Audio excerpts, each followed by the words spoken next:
Hello, and welcome to English for You. And today we have Katie, Rudy, and Alice. Hi. Hi. How are you doing? Good. Katie, are you okay? Yeah. Fine. Okay. And we have my Fazaka students, Emesha, Judy, and David. Hello. Hello. And Mati just give me a nice wave and wonder you to. Hi. And hi. And I believe if you look at the projector, you can see that today's topic is not particularly funny. We have a couple of words. Let me read them out. Felmérés, durva bánásmód, szemétdom, erőszakoskodik a kisebbekkel, szipuzó, jó útra tér. Got any ideas concerning any of the words, Matyi? I have no idea. Zsolt? Rubbish hill. Rubbish something. Very good idea. All right. Now let me start with a song. And you, Wanda and Matyi and Zsolt, anything you understand. And I'm going to sing about two people, two homeless people. My guests from the American school, would you please listen to the first person? What does he look like? And you, what does she look like? The second person, a woman. Okay, so listen to this song.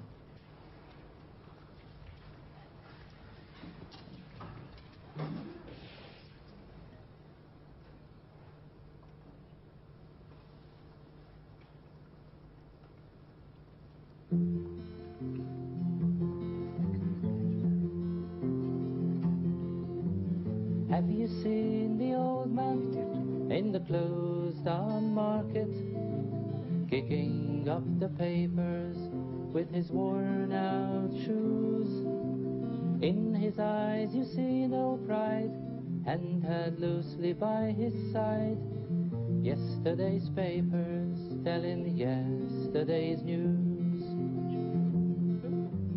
Have you seen the old girl who walks the streets of London, dirt in her hair and her clothes in rags? She's no time for talking, she just keeps right on walking, carrying her home in two carrier bags. So how can you tell me you are lonely and say for you the sun doesn't shine? Let me take you by the hand and lead you through the streets of London. I'll show you something to make you change your mind.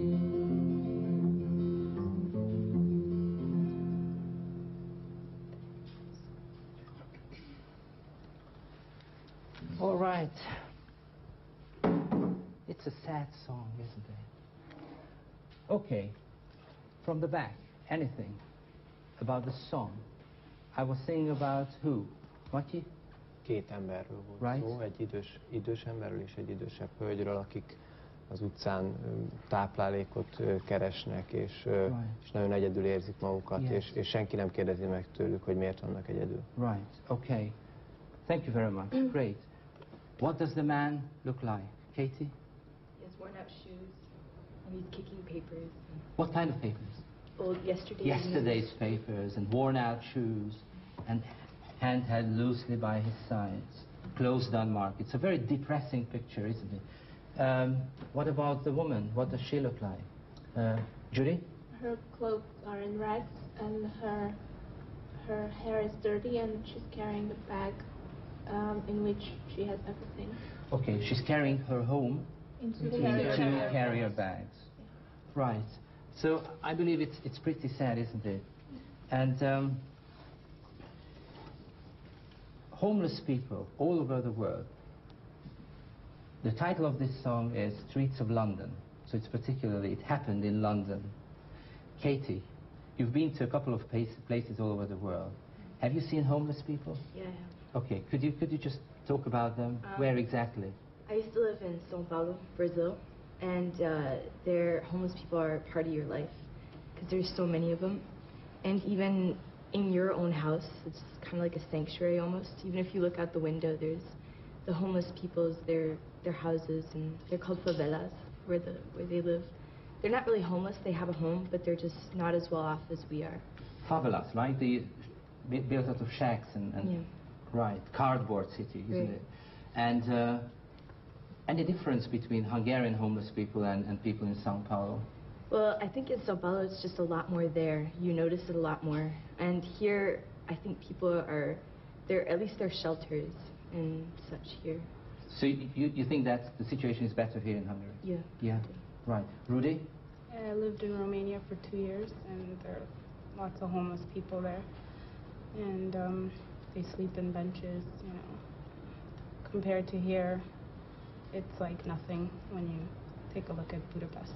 So there are not too many homeless people in Budapest, comparing it to Romania? Uh-huh.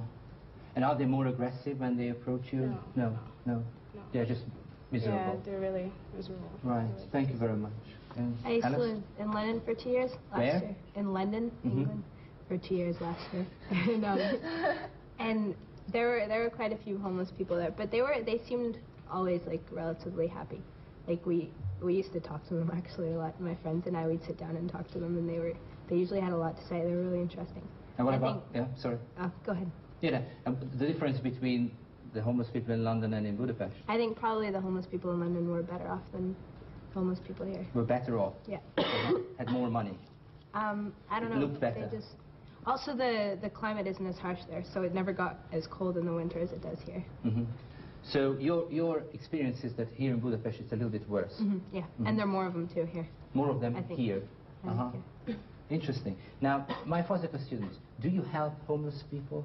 What do you do when somebody approaches you and asks for money or food? Emerson? Well, I usually give them money because I think they need it more than I do, and I think some of them do something for living, like they're selling newspapers like this Fedél nélkül, and I think it's really good that they do something in order to get money and not just beg in the streets. So I usually give them. Usually buy the newspaper? Well, or just give or I just give the money and yeah. Right. Judy? Well, I sometimes buy that newspaper, this Fedél nélkül, because I think that when you buy this something that they produce, it's less humiliating for them. I mean, they can feel that, well, I've done something for it. Right. David? Yeah, I usually buy homeless magazines too, but I usually give food to them. Right. You give food? Yeah.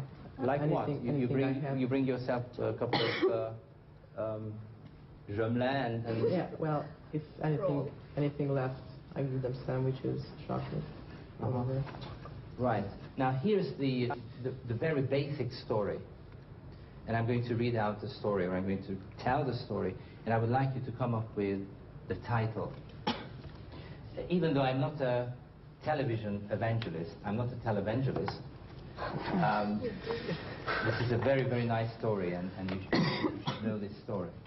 One day Jesus was talking to a crowd of people, and a man stood up and asked, "What do I have to do to go to heaven?" "Love your neighbor as much as you love yourself." "But who is my neighbor?"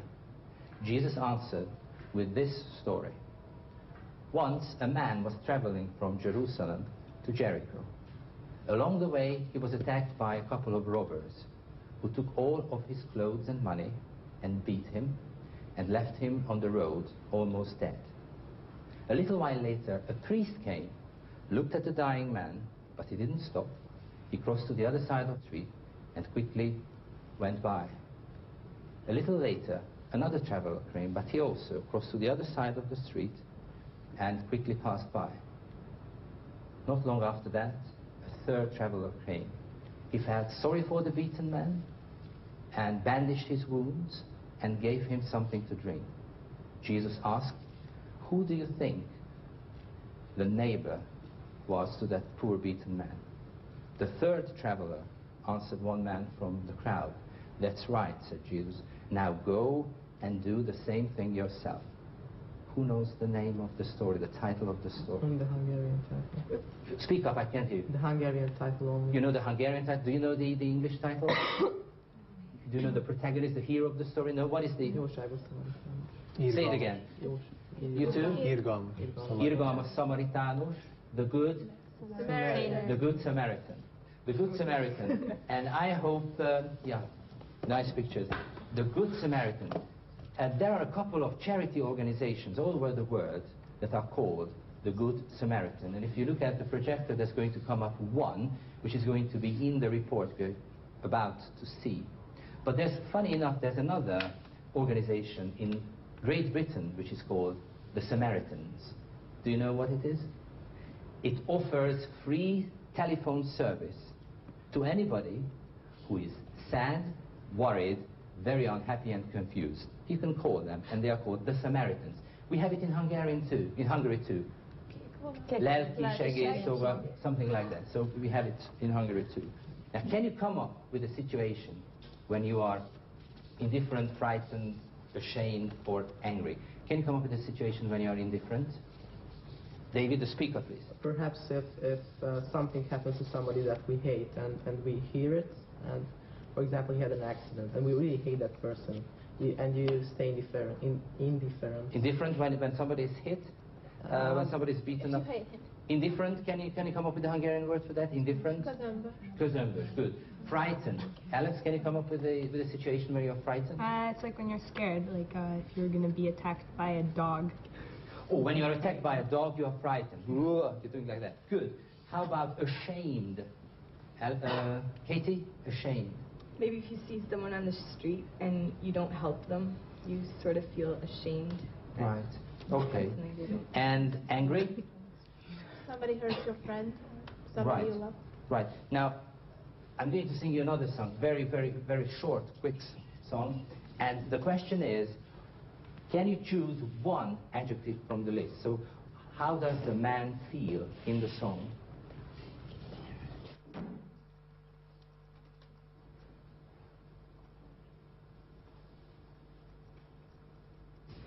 She calls out to the man in the street. Sir, can you help me? It's cold and I've nowhere to sleep. Is there somewhere you can tell me? He walks on, doesn't look back. He pretends he can hear her.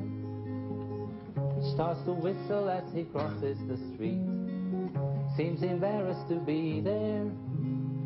So this is the song. And what does the man feel like? So that's the question. And here you have 4 adjectives, right?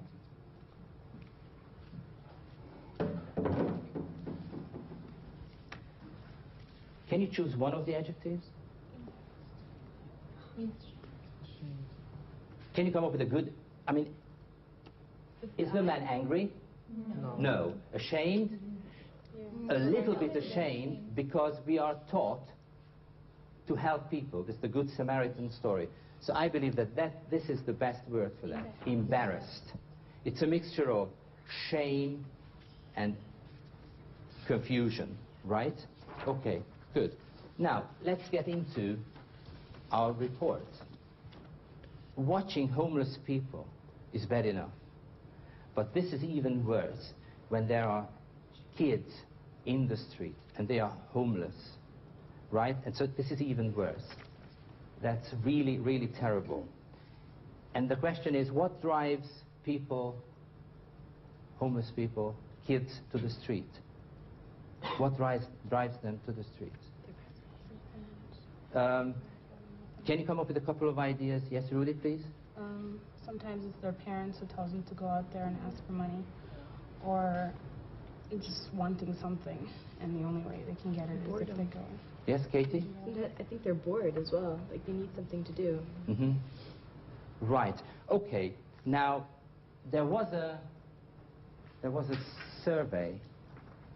A survey is a set of questions you ask a large number of people in order to find out about their opinion, about their behavior. And there was a survey in 1966 in Kenya. And I want you to come up with the findings, with the results of the survey. And you, from the American International School, please come up with the reasons why there are so many kids in the streets, okay? Yeah. Shall we have it? Right. A survey carried out here in 1996 showed that there were at least 160,000 street children in Kenya alone, 60,000 of them in the capital, Nairobi. These figures are typical of the statistics in many of the continent's other countries. The streets, especially those of Africa's largest cities, are dotted with homeless children. A variety of reasons, ranging from abuse at home to economic hardship and AIDS, push children onto the streets. Okay, so could you catch the figures? Yeah, the result. Speak up, please. There were 116,000 children. In Kenya, and in Nairobi, in the capital, 60,000 alone in the capital. Right. And what drives them to the streets, Alex, according to this? It ranges from abuse to economic difficulties and AIDS. Economic hardships, Yeah. And abuse. And you need this word at the back, abuse. Violent treatment, sometimes even sexually, if I know well, right? So that's really terrible. Okay, so let's have the next bit, but before listening to it, we are going to meet Jali. And Jali is a 16-year-old street kid and who lives rough in the streets all the time. But there are good sides and bad sides of rubbish dumps. You can find lots of things in rubbish dumps. Would you just listen to it? What are the good and the bad sides of living rough in Nairobi?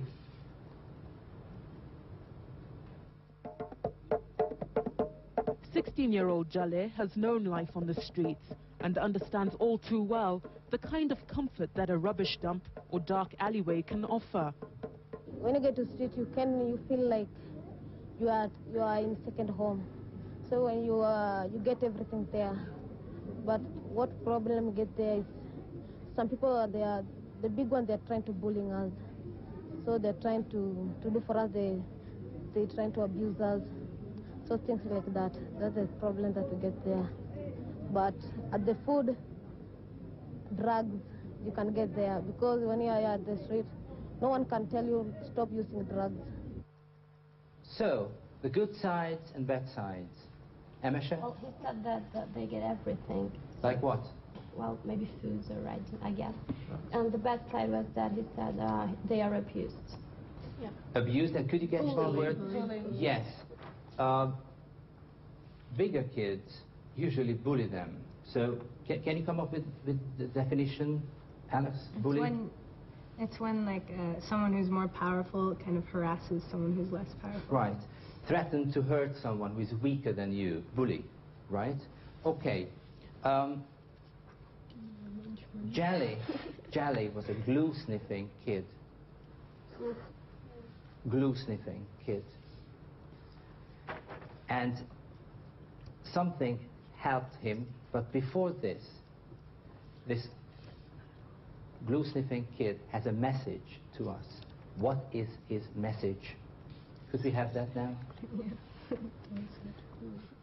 Now Jale's life is moving to a new drumbeat. From being a down-and-out glue-sniffing kid on Nairobi streets, he's cleaned up his act and gone back to school. He realizes that he's among the lucky of Kenya's street children, those who are able to get off the streets and go back to a normal life. I'd like to tell even the other children, street children, that they are far from Kenya. They stop using drugs and they look for any shelters that they can stay there, and they can prepare for themselves. And when you move out from the street, you'll change your life and you'll start your new life. So if you got the message, would you put up your hand if you got the message? Yes, Rudy? Well, his message is that to all the street kids to stop doing drugs and go and find a shelter where they can get help and get a second chance. Right. Why is it very touching? I mean, how old is he? 16. And he says you can change your life. I mean, he hasn't already started his life. So that's really, I mean, that's what something really hurt me, and I found it very, very touching. Right. Now, luckily, he could clean up his act.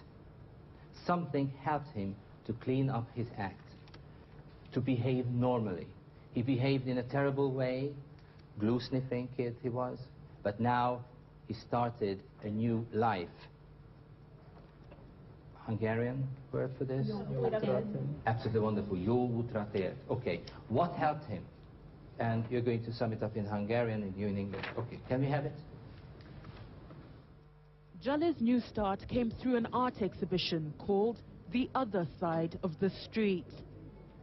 55 organizations which work with street children held the event in Kenya recently. A wide array of crafts and artwork, mostly made by street children themselves, were on display at the fair. Okay, so you in English, could you sum it up? What helped Jale? Alex? He went to an arts and crafts center set up by the Good Samaritan, and where they put all the street kids' art on display. Right, and now he's back on track. Do you ever think about ways of helping these kids, and not just kids but homeless people, besides giving them money? So if you were the Prime Minister, what would you do? Judy?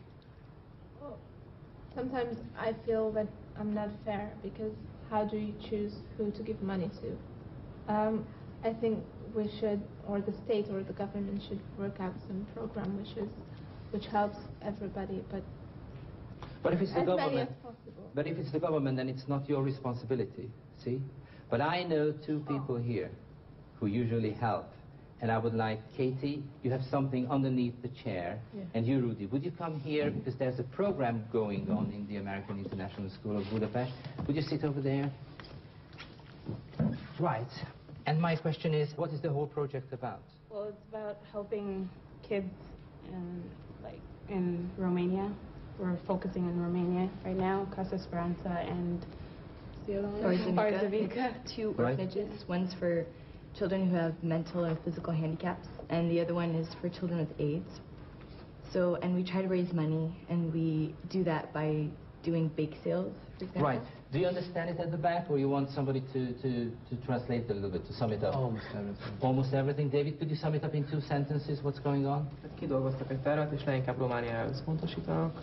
Meg volt itt a 2 város, nem tudom fejből. És az a lényeg, hogy vagy nyomorékokon, vagy pedig éces betegekkel segítenek. And little kids, yeah, little kids. Igen, kisgyerekeken.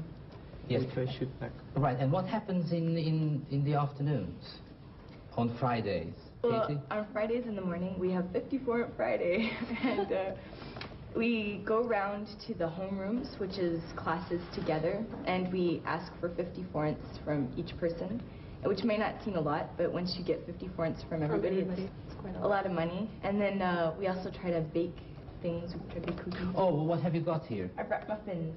Muffins? Yes. And you sell the muffins? Could you just show one? Aha. I'd like to smell it. And it's fantastic. And what's going to happen with all the money you have? So are you planning to travel to Romania? Yeah, we are. Right. But it's always for a specific purpose. Like, so? We use it to train nurses to help at the orphanages, or we buy food and we buy products for the orphanage. So we don't just give it to the orphanage. There's always a specific person, or like purpose for the money. Thank you very much. Come back, and you can eat the muffin, I believe. And we've got a couple of words, and I think at the back, I hope you've got all the words right. Felmérés. Matyi, you're busy eating. So what is felmérés? Survey. Everybody please, survey. Everybody, survey. Right? And here we go. And the next one is durva bánásmód. Abuse. Good. The next one, szemétdom. Rubbish dump. Good. All right. Erőszakoskodik a kisebbek. In Hungarian it's pretty long, but in English? Bully. It's very, very short. And we have cipuzó. Glue sniffing. Have you ever seen a glue sniffing guy in the streets of Budapest? In Budapest too? No. In Brazil, somewhere other places. Jó útra tér.